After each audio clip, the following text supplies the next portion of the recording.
Energy. पृथ्वी पर ऊर्जा का सबसे प्रमुख स्रोत सूर्य है। सूर्य से मिलने वाले प्रकाश से ही पृथ्वी को ऊर्जा प्राप्त होती है और ये ऊर्जा सूर्य से पृथ्वी को लगातार मिलती जा रही है। बिना इस ऊर्जा के पृथ्वी पर जीवन की कल्पना भी नहीं की जा सकती है। दैनिक जीवन में हम अनेक प्रकार के एनर्जी सोर्स को देखते हैं। इन एनर्जी सोर्स को पर्यावरण की अनुकूलता के आधार पर दो मुख्य वर्गों में रखा गया है। तो जो पहला ग्रुप है उसे अनवीकरणीय ऊर्जा स्रोत कहते हैं। ये ऐसे ऊर्जा स्रोत होते हैं जिनका सिर्फ एक ही बार उपभोग किया जा सकता है, यानी एक बार उपभोग करने के पश्चात ये समाप्त हो जाते हैं, इन्हें दोबारा प्रयोग में नहीं लाया जा सकता है, जैसे कोयला, कच्चा तेल, प्राकृतिक गैस और नाभिकीय ऊर्जा। दूसरे ग्रुप को नवीकरणीय ऊर्जा स्रोत कहते हैं। ये ऊर्जा स्रोत अक्षय होते हैं, इनका कभी क्षय नहीं होता है। इससे हम एनर्जी को प्राप्त करके इस स्रोत को दोबारा प्रयोग में ला सकते हैं, जैसे सोलर ऊर्जा, हाइड्रो ऊर्जा, पवन ऊर्जा, बायोगैस आदि।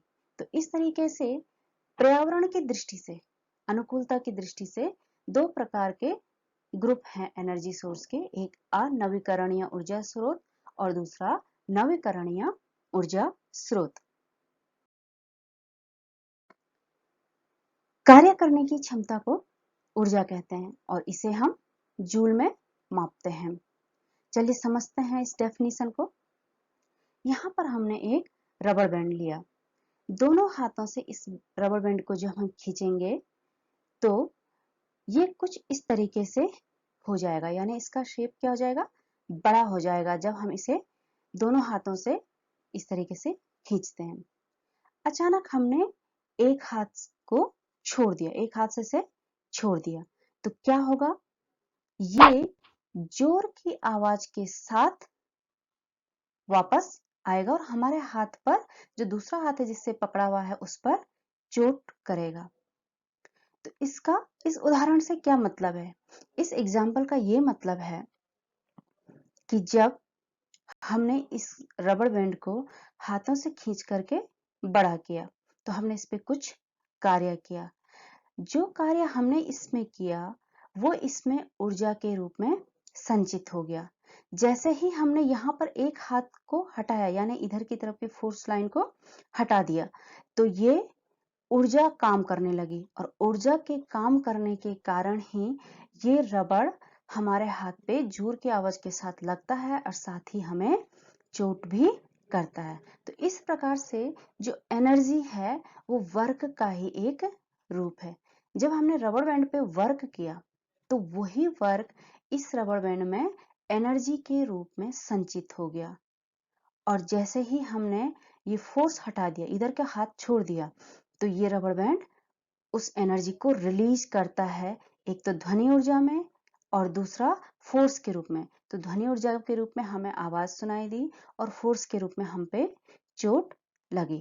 तो इस तरीके से ऊर्जा जो है कार्य का ही एक रूप है।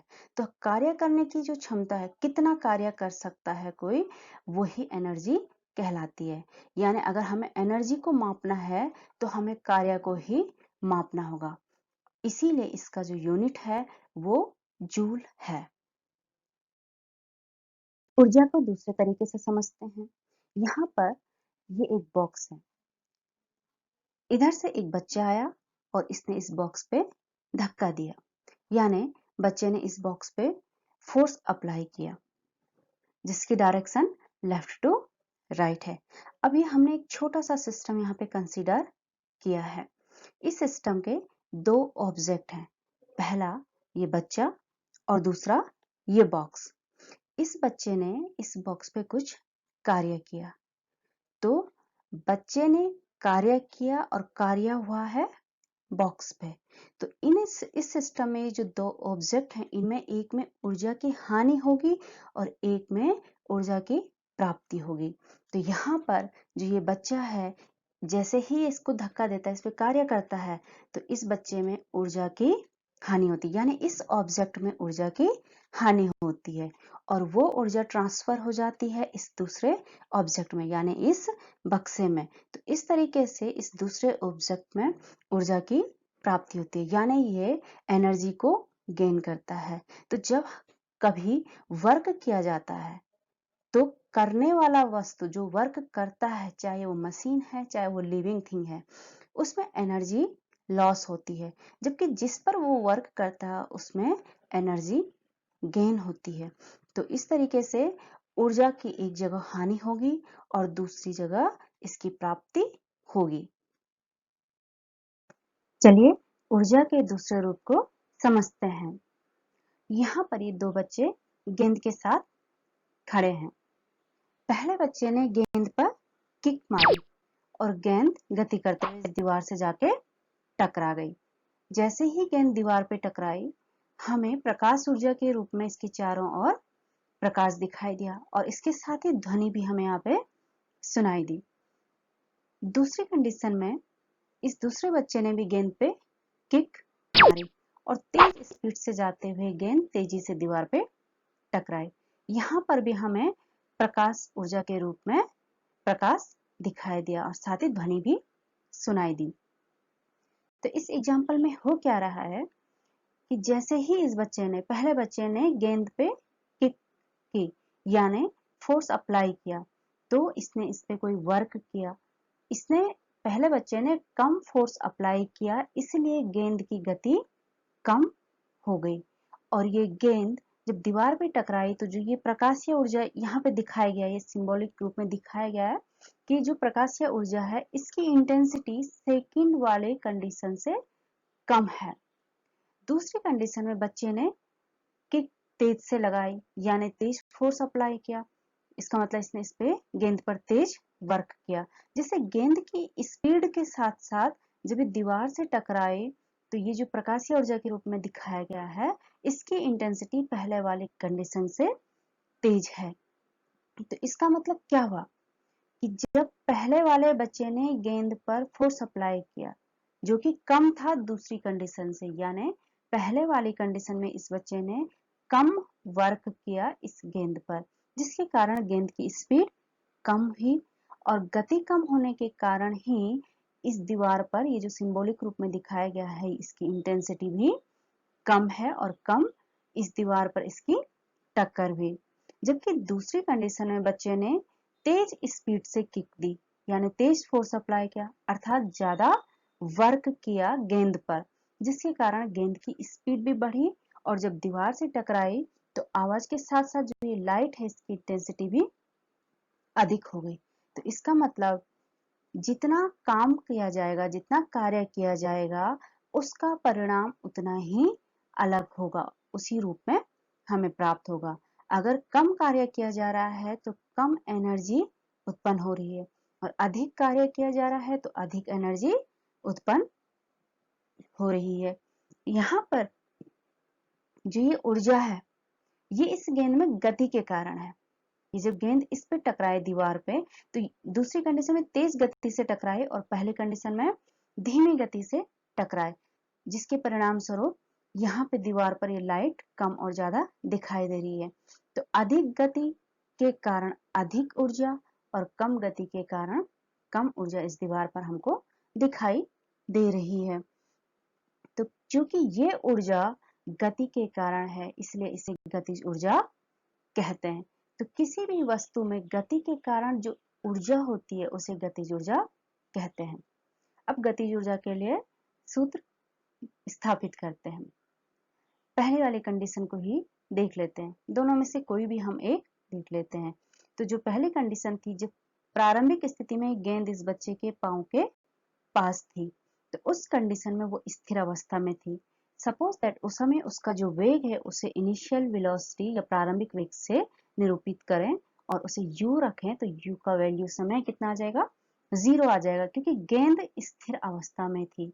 जैसे ही बच्चे ने गेंद पर किक मारी और गेंद दीवार से जाके टकराई तो उस समय इसकी जो अंतिम वेलोसिटी थी, सपोज दैट वो v है, तो अंतिम वेग इसका v है। अब हमें यहाँ पर जो वर्क डन इस बच्चे ने गेंद पर किया, वही वर्क डन गतिज ऊर्जा के रूप में यहाँ पर दीवार के साथ रिलीज हुआ है।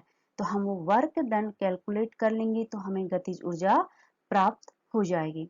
तो वर्क डन इक्वल टू होता है फोर्स इनटू डिस्प्लेसमेंट। फोर्स जो बच्चे ने किक मारी गेंद पर, और डिस्प्लेसमेंट बच्चे के पांव से लेकर के और दीवार तक की दूरी। तो ये हो जाएगा वर्क का फॉर्मूला। अब हमें यहाँ पर F और D कैलकुलेट करना है। तो गति के समीकरण के द्वारा हमें पता है गति का समीकरण होता है v square minus u square equal to twice a s, जहां v अंतिम वेग, u प्रारंभिक वेग, a त्वरण और s दूरी है। इसमें वैल्यू रखने पर u का मान 0 है, v का हमने v लिया है और s का मान हमने यहाँ पे d लिया है। तो हम वैल्यू पुट करेंगे तो ये आ जाएगा v square minus 0 equal to 2ad। इसे हम रीअरेंज करें तो इसे हम लिख सकते हैं d equal to v square upon 2a, यानी 2a v स्क्वायर के अपॉन में चला जाएगा। तो कार्य निकालने के लिए हमने d कैलकुलेट कर लिया। अब हमें F चाहिए, तो F इस बच्चे के द्वारा इस पे लगाया गया फोर्स है। तो ये फोर्स हो जाएगा गति के द्वितीय नियम के द्वारा m a, जहां a त्वरण है, m मास है। अब फोर्स F और D की वैल्यू इस इक्वेशन में रखने पे कार्य equal to F into D में रखेंगे तो हमें ये प्राप्त होगा कार्य equal to m a into v square upon 2a। यहाँ पर a से a कैंसिल हो जाएगा और हमारे पास बचेगा एम वी स्क्वायर अपॉन 2। तो कार्य निकल गया एम वी स्क्वायर अपॉन 2। तो जितना कार्य बच्चे ने गेंद पर किया वही कार्य इस गेंद में गतिज ऊर्जा के रूप में हमको देखने के लिए मिला। तो इस प्रकार से जो गतिज ऊर्जा है वो हो जाएगा हाफ एम वी स्क्वायर, और गतिज ऊर्जा का मात्रक भी जूल होता है। इसे हम कैपिटल के से डिनोट करते हैं। तो हम लिख सकते हैं capital K equal to half m v square joule. तो इस तरीके से हमें गतिज ऊर्जा का फॉर्मूला प्राप्त हो गया। चलिए ऊर्जा का दूसरा रूप समझते हैं। यहाँ पर हमने एक धनुष लिया है जो अभी नॉर्मल कंडीशन में है। हमें इस पर तीर चढ़ाना है। तो जैसे ही हम इस पे तीर लगाएंगे तो उसके लिए हमें क्या करना होगा, ये डोरी पर एक फोर्स अपोजिट डायरेक्शन में अप्लाई करना होगा, जिसके बाद ये कुछ इस तरीके से हो जाएगा। तो जब हमने इस पे तीर लगाया धनुष पे, तो ये डोरी, धनुष की डोरी तनित अवस्था में हो गई। ये तीर लगाने के लिए डोरी को जब हमने तनित किया तो इसका मतलब हमने इस पे क्या किया, कुछ वर्क किया। हमने इस पे कुछ वर्क किया। अब देखिए जैसे ही हम ये डोरी छोड़ेंगे ये तीर आगे की दिशा में चला जाएगा। तो इस तरीके से जब हमने इस पे वर्क किया और इस धनुष को इस विशेष स्थिति में पहुंचाया इसकी नॉर्मल स्थिति से, तो इस विशेष स्थिति में पहुंचाने के लिए हमने जो भी कार्य किया वो इसमें ऊर्जा के रूप में संचित हो गया। और वो हमें कैसे पता चला कि ऊर्जा के रूप में संचित है, वो हमें ऐसे पता चला कि जैसे ही हम इसे छोड़ेंगे ये तीर अपने आप आगे की ओर गति करने लगेगा। तो इसका मतलब जो हमने कार्य किया था वो अब इसमें एनर्जी के रूप में स्टोर हो चुका है, और हमारे छोड़ने के बाद वो स्टोर एनर्जी ही इस तीर की गति के लिए उत्तरदायी है। तो इस प्रकार से इस विशेष स्थिति में एक एनर्जी है, जबकि जब ये धनुष नॉर्मल स्थिति में था उस समय इस पे कोई भी ऊर्जा नहीं थी। तो ये विशेष स्थिति प्राप्त करने के लिए हमने क्या किया, इस पे कुछ वर्क किया।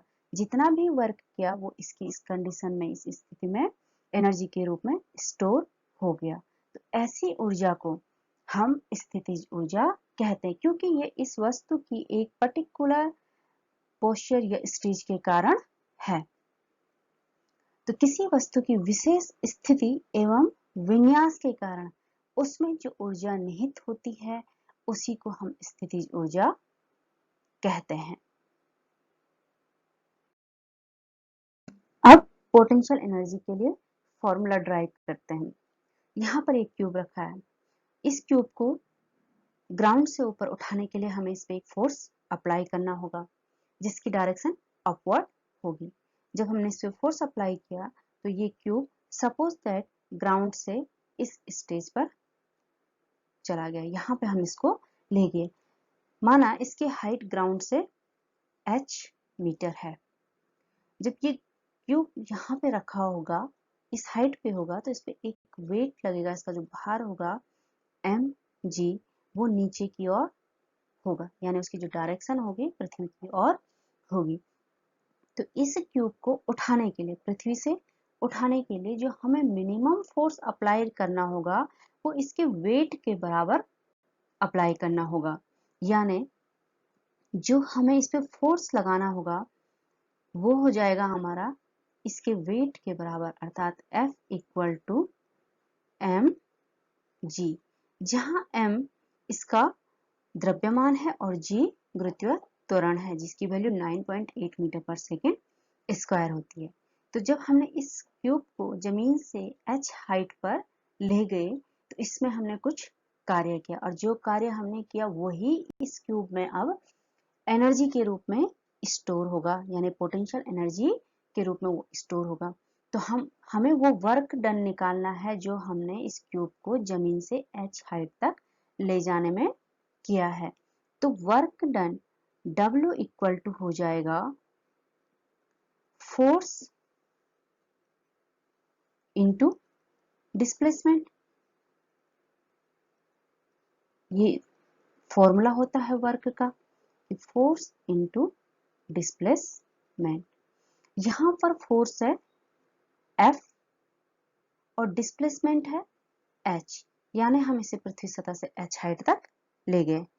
अब जो फोर्स अप्लाई हो रहा है वो इसका मिनिमम फोर्स जो अप्लाई होगा वो इस क्यूब के वेट के बराबर हमें इस पे लगाना पड़ेगा इसको उठाने के लिए। तो ये हो जाएगा W equal to mg into h, यानी mgh।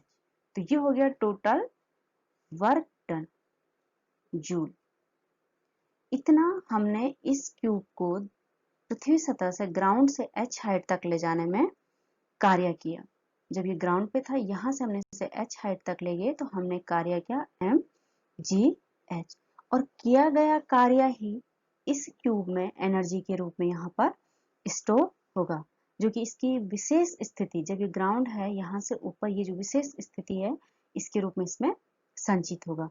तो इस ऊर्जा को ही हम पोटेंशियल एनर्जी कहेंगे और यही ऊर्जा इस W के बराबर होगी, यानी हम लिख सकते हैं potential energy U equal to mgh।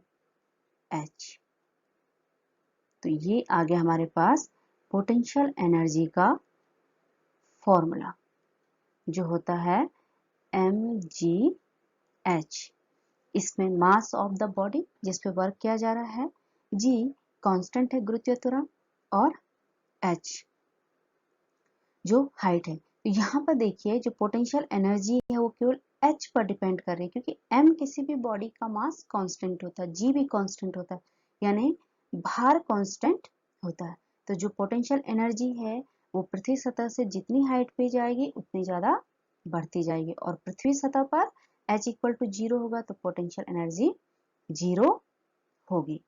तो इस तरीके से हमने पोटेंशियल एनर्जी का फॉर्मूला ड्राइव कर लिया जो कि mgh जूल के बराबर है। देखिए बच्चा गति कर रहा है, अचानक से एक बड़ी से टायर की रिंग इसके सामने आ गई। बच्चे ने क्या किया और इस डायरेक्शन में ले गया। अब जैसे ही बच्चा इस रिंग को छोड़ेगा गति करने लगेगा, इधर उधर गति, left to right, right to left गति करने लगेगा। तो ऐसा क्यों हुआ या इसके पीछे क्या रीजन है? तो इसके पीछे ये रीजन है कि जब बच्चे ने टायर को एक डायरेक्शन में ले गया, अपनी ओर ले गया, तो इसने इस पे कुछ वर्क किया और वो वर्क इसमें स्थितिज ऊर्जा के रूप में संचित हो गया। उसके बाद जब बच्चे ने जैसे ही टायर को छोड़ा तो इसकी जो स्थितिज ऊर्जा है वो गतिज ऊर्जा में चेंज हो गई और टायर अपने आप इस डायरेक्शन में गति करने लग गया।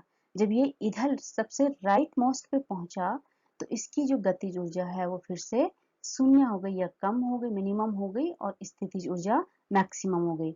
उस स्थितिज ऊर्जा के कारण फिर से ये इस डायरेक्शन में गति करने लगा। तो इस प्रकार से ये टायर निरंतर ऐसे ही गति करता रहेगा जबकि इस पे वायु का कोई प्रतिरोध ना हो। यानी अगर ये कंडीशन निर्वात में ये घटना घटती तो ये टायर कंटिन्यूसली इस तरीके से गति करता रहता, लेकिन पृथ्वी पर ऐसा पॉसिबल नहीं है।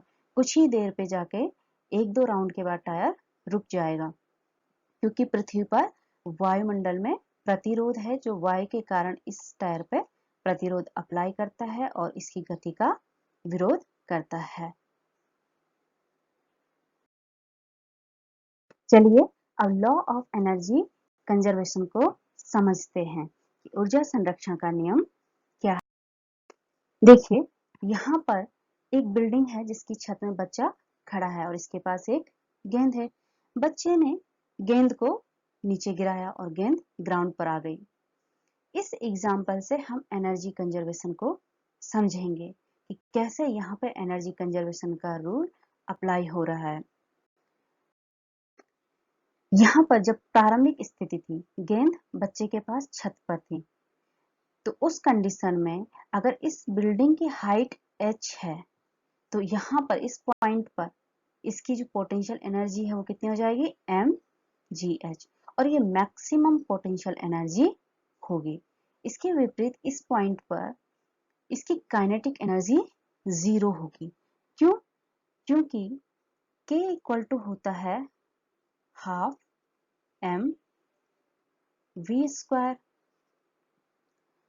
और जो v है वो यहाँ पर क्या है 0 है। इस कंडीशन में जब गेंद छत पर बच्चे के पास है तो वेग 0 है क्योंकि गेंद स्थिर है, तो इसलिए ये 0 होने के कारण काइनेटिक एनर्जी इस स्थिति में 0 हो गई। अब जैसे ही बच्चे ने गेंद को यहाँ से नीचे गिराया तो गेंद के गिरते गिरते पोटेंशियल एनर्जी 0 और काइनेटिक एनर्जी मैक्सिमम हो जाएगी। अर्थात जब गेंद जमीन पे पहुंच गई तो पोटेंशियल एनर्जी 0 हो जाएगी जबकि उस कंडीशन में काइनेटिक एनर्जी मैक्सिमम होगी। ये वो स्थिति है जब गेंद धरती से टकराती है।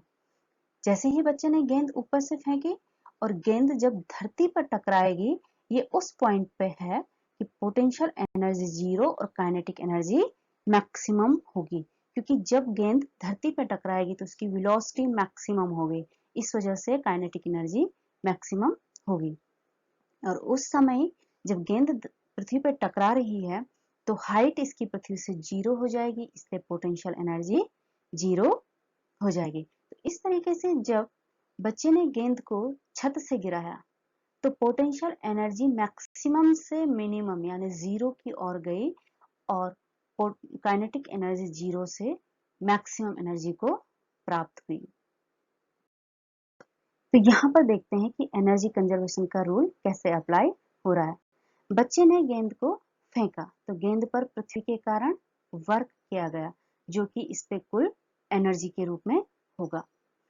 ये एनर्जी अगर हम इसे कैपिटल ई से डिनोट करते हैं तो ये capital E potential energy U plus kinetic energy के सम के बराबर होगा। किसी भी समय इस घटना में जो टोटल एनर्जी है वो पोटेंशियल एनर्जी और काइनेटिक एनर्जी के योग के बराबर होगा, यानी जो टोटल एनर्जी है वो इन दोनों के बराबर होगी। तो पहली कंडीशन जब गेंद छत पर खड़ी है, यहाँ पर पोटेंशियल एनर्जी मैक्सिमम है जो mgh है और काइनेटिक एनर्जी 0 है। तो यानी अगर हम इसको यहाँ पे U ले लें और के ई 0 ले लें तो E इक्वल टू इस कंडीशन में हो जाएगा U, यानी जो टोटल एनर्जी है वो कुल पोटेंशियल एनर्जी के बराबर हो जाएगा। नेक्स्ट कंडीशन में सपोज हमने इसको h/2 हाइट तक कंसीडर किया, तो इस हाइट पे हमने देखा कि जो पोटेंशियल एनर्जी है ये हाफ हो गई है डिक्रीजिंग ऑर्डर में, और काइनेटिक एनर्जी भी हाफ हो गई है इंक्रीजिंग ऑर्डर में। तो इन दोनों का सम फिर काइनेटिक और पोटेंशियल एनर्जी का सम E के इक्वल होगा। एंड लास्ट वन जो हम तीसरे में स्टेज ले रहे हैं, जब गेंद पृथ्वी पर टकराएगी, यानी H इक्वल टू जब 0 होगा, तो उस कंडीशन में पोटेंशियल एनर्जी 0 और काइनेटिक एनर्जी मैक्सिमम हो जाएगी। तो इस स्थिति में भी हमने देखा कि जो E है उसकी वैल्यू कांस्टेंट है। तो इस तरीके से एक एनर्जी के घटने पर दूसरी एनर्जी बढ़ रही है। जिस मात्रा में पहली एनर्जी घट रही है उसी मात्रा में दूसरी एनर्जी बढ़ रही है। तो इस प्रकार से इस एग्जाम्पल में हमने एनर्जी कंजर्वेशन को देखा, यानी कुल ऊर्जा कांस्टेंट है। चलिए अब इसके लिए हम डेरिवेशन या मैथमेटिकल तरीके से इसको सिद्ध करते हैं। चलिए मैथमेटिकल तरीके से एनर्जी कंजर्वेशन को सिद्ध करते हैं। हमने यहाँ पर 3 पॉइंट कंसीडर किए हैं। पहला पॉइंट जब गेंद बिल्डिंग की हाइट h पर था, दूसरा पॉइंट जब गेंद हाफ हाइट यानी h इक्वल टू h/2 पर था, और तीसरा पॉइंट जब गेंद ग्राउंड पर यानी h इक्वल टू 0 पर थी। तो तीनों कंडीशन के लिए हम टोटल एनर्जी कैलकुलेट करेंगे। टोटल एनर्जी को अगर हम E से रिप्रेजेंट करें तो E इक्वल टू हो जाएगा potential energy U plus kinetic energy के E। इसे मैं इक्वेशन नंबर कैपिटल A से डिनोट कर लेती हूँ। पहली कंडीशन जब गेंद छत पर है तो potential energy U equal to हो जाएगा mgh। फॉर्मूले में वैल्यू रखें, m और g कांस्टेंट है क्योंकि m गेंद का मास है और g गुरुत्वीय त्वरण है, केवल चेंज हो रहा है h में। तो यहाँ पर जो h है उसकी वैल्यू आ जाएगी कैपिटल H। पृथ्वी तल से गेंद की ऊंचाई, और पृथ्वी तल से गेंद कहाँ पर है, छत पर है, यानी h हाइट पे है, तो ये आ जाएगा पोटेंशियल एनर्जी। अब यहाँ पर हम काइनेटिक एनर्जी के E कैलकुलेट करें, इसका फॉर्मूला होता है हाफ mv²।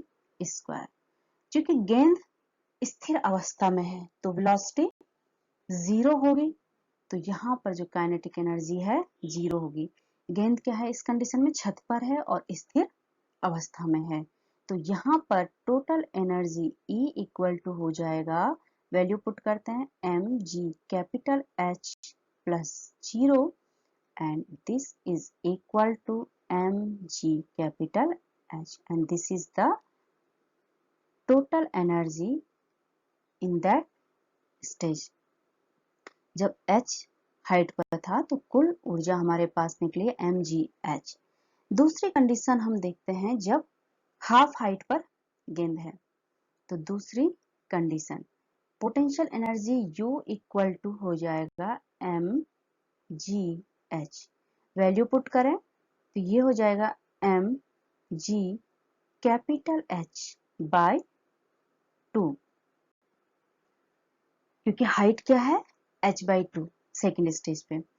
अब काइनेटिक एनर्जी के E हम कैलकुलेट करें तो ये हो जाएगा हाफ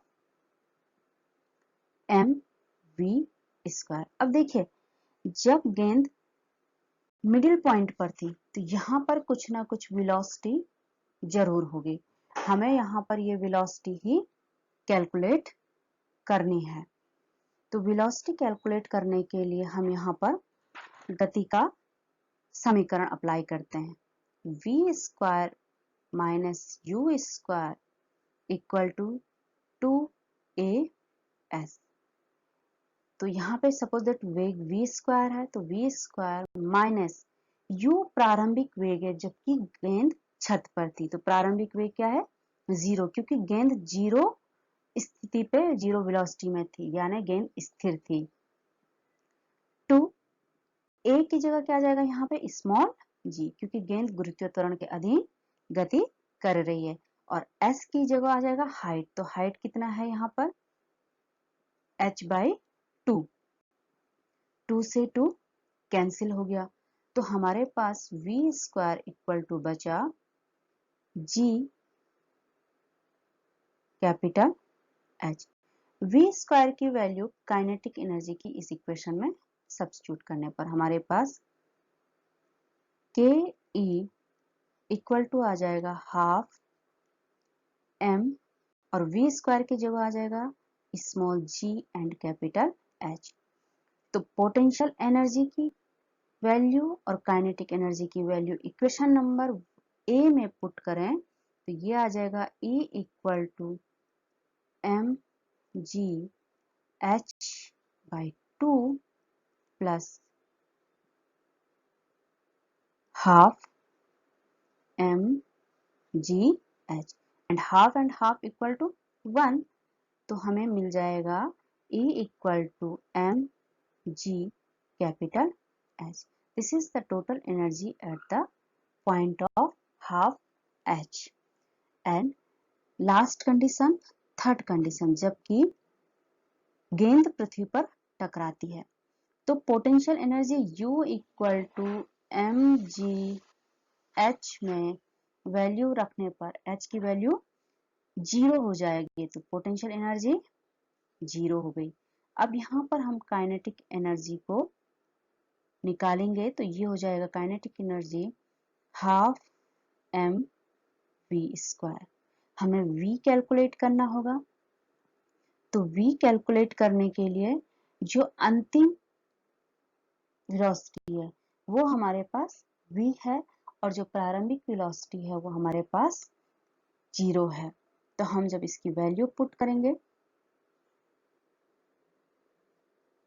तो ये हो जाएगा v² minus u² equal to 2s as। इसमें वैल्यू रखें तो ये v² minus 0 equal to 2, a की जगह g और s की जगह आ जाएगा कैपिटल H, क्योंकि गेंद ने कुल जो डिस्टेंस कवर की है वो h डिस्टेंस कवर की है, h डिस्टेंस ये चला है। तो यहाँ पर आ जाएगा v² इक्वल टू 2gh। तो काइनेटिक एनर्जी के E इक्वल टू हो जाएगा हाफ m और v² की जगह 2gh। 2 से 2 कैंसिल, तो हमारे पास आ जाएगा ये mgh। अब थर्ड स्टेज में भी हम टोटल एनर्जी निकालते हैं, तो total energy E equal to potential energy plus kinetic energy, और यहाँ पोटेंशियल एनर्जी कितनी है 0 और काइनेटिक एनर्जी निकली है हमारे पास mgh। तो ये वैल्यू हम यहाँ पे रख लें mg कैपिटल H। तो ये हो जाएगा E इक्वल टू mgh। तो इस तरीके से इस एग्जाम्पल में हमने 3 पॉइंट कंसीडर किए, पहला h हाइट पे, दूसरा हाफ हाइट पे और तीसरा 0 पे।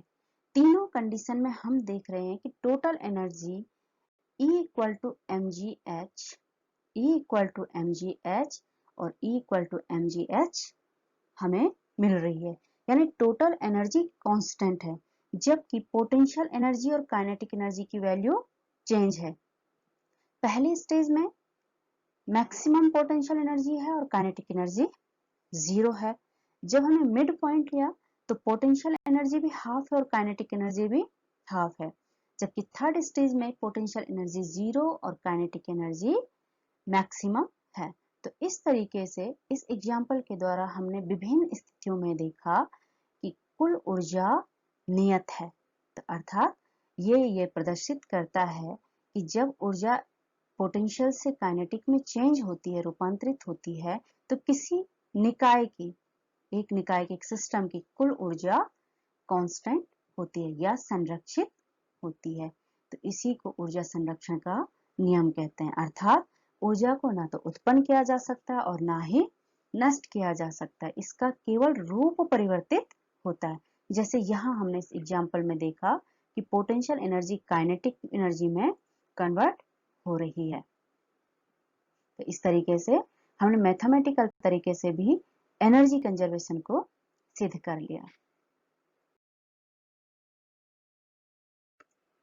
एनर्जी का जो रूप हमने यहाँ डिस्क्राइब किया उसे मैकेनिकल एनर्जी कहते हैं। और मैकेनिकल एनर्जी दो प्रकार की होती है, potential energy and kinetic energy. Hindi में इसे यांत्रिक ऊर्जा कहते हैं और ये स्थितिज ऊर्जा और गतिज ऊर्जा के रूप में होती है। Thank you.